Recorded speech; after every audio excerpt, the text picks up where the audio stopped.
গ্রাম বাংলায় একটা অত্যন্ত উপকারী মেডিসিনাল প্ল্যান্ট, যার ব্যবহার ভীষণভাবে উল্লেখযোগ্য, সেটাই সম্বন্ধে আমি বলছি।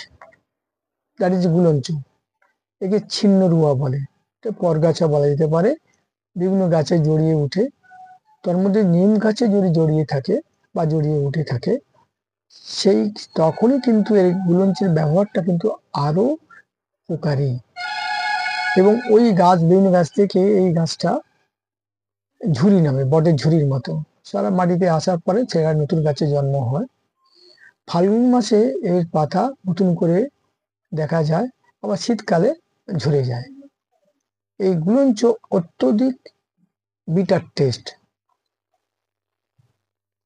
এই গুলঞ্চের ব্যবহার ভীষণভাবে উল্লেখযোগ্য এগেনস্ট ডিজিজ, বিভিন্ন রোগের ক্ষেত্রে এর ব্যবহার উল্লেখযোগ্য এবং প্রমাণিত। যেমন একের পর এক আমি এই গুলঞ্চের ব্যবহার আমি বলছি। যাদের জীর্ণ জ্বর, ক্রনিক ফিভার, দীর্ঘদিনের ঘুষঘুষে জ্বর, জ্বর কিছুতেই কমছে না, সেই ক্ষেত্রে যে গুলঞ্চ 8 থেকে 10 গ্রাম যদি ফুটিয়ে, যদি সঙ্গে শিউলি পাতা দিয়ে খাওয়ানো যায়, দেখবেন জ্বরটা আস্তে আস্তে অ্যালিভিয়েট, উপশম হয়ে যাবে। 2 নম্বর, যদি ইমিউনিটি, ভীষণভাবে ইমিউনিটি বাড়ায়। যদি দীর্ঘদিন ধরে গুলঞ্চের কাত করে খাওয়া যায় উইথ হনি, তাহলে দেখবেন এর ইমিউনিটি বিভিন্ন রোগের ক্ষেত্রে বেড়ে গেছে। স্কিন ডিজিজ, একটা সোরিয়াসিস আর একটা বাতরক্ত। বাতরক্ত আয়ুর্বেদের নাম। এই সোরিয়াসিস, এটা সত্যি খুব পেনফুল, মাছের আঁশের মতো গা থেকে ঝরতে থাকে, বড় বড় মাছের আঁশের মতো। এই চিকিৎসা সত্যি খুব কষ্টদায়ক, পেনফুল।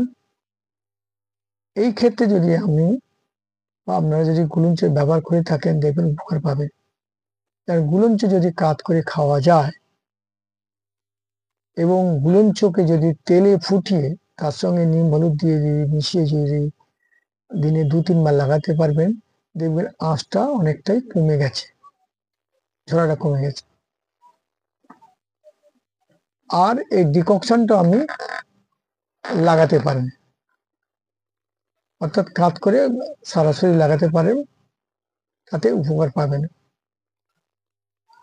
আর বাতরক্ত যেটা বললাম, যেটা